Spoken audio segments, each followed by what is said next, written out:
The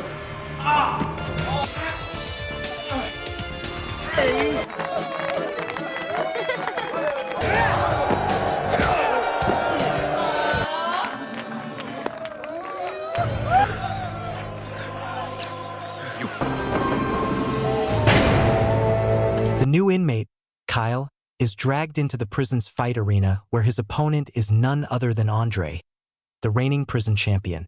The atmosphere is electric as everyone scrambles to place their bets, even the warden joining the action. "I'll give you 20-1 on Andre," someone shouts. "No way this American is going to win," another mocks. Nobody believes the scrawny newcomer will last more than a few seconds. Hold on to your seats. The show's about to start. As the fight kicks off, Andre's seasoned skills quickly put Kyle on the defensive. Blow after blow sends Kyle crashing to the ground. Yet he keeps standing back up, absorbing every strike with sheer determination at last. Kyle spots an opening and delivers a powerful punch that rattles Andre. Enraged, Andre launches a brutal counterattack, slamming Kyle down and smashing his legs against a metal pole. Just when it appears all hope is lost, Kyle lashes out with a desperate kick to Andre's groin. Seizing the moment, Kyle leaps on him. Guards rush in to break it up, but it's too late. Kyle tears open Andre's windpipe with his bare hands. Blood pours out as Andre dies instantly.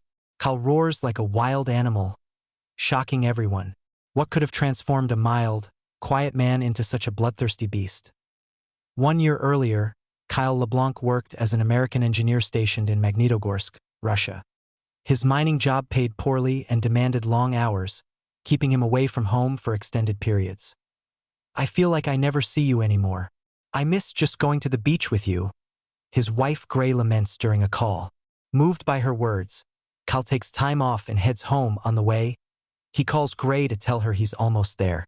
She's thrilled, unaware of the danger lurking nearby. Suddenly, her call drops, and the power in her home goes out. She grabs a flashlight and checks the fuse box. When Kyle calls again, he hears her terrified scream. A man attacks her from behind. Panicked, Kyle floors the gas pedal, frantically calling the police while racing home, knocking over street stalls in his urgency. Meanwhile, Gray fights back fiercely, choosing death over submission. Enraged, the intruder stabs her. Kyle bursts in moments later only to find his wife lying in a pool of blood. As he clutches her lifeless body, the attacker strikes him from behind and escapes. Fueled by rage, Kyle gives chase, cornering the killer near a tram. They engage in a savage brawl, smashing through a window and tumbling onto the street. Kyle fights to subdue him but gets knocked down. Despite his injuries, Kyle pursues him, only to be arrested by arriving officers for street fighting. "He killed my wife," Kyle cries in vain. Due to lack of evidence and corrupt negligence, the killer, Sergei Kovich, walks free. His family has money. They bought the judge. Someone whispers. Wealthy and influential, Kovich had bribed every official, including the judge. Arrogantly, he even approaches Kyle in court with a smug grin. Unable to stomach the injustice, Kyle snaps. He seizes a guard's gun and kills Kovich on the spot.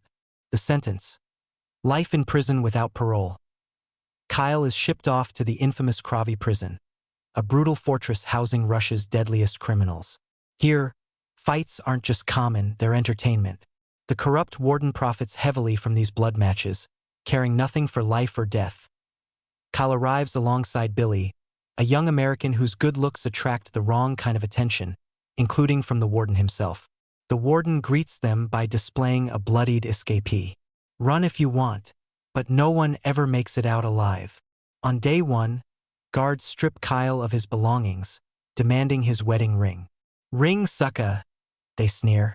When he refuses, they beat him savagely, steal the ring, his last tie to Gray, and toss her photo on the floor. No one dares intervene. Kyle is forced to shower and shave his head. Later, he notices a guard flaunting his ring. One night, Kyle hears a door creak.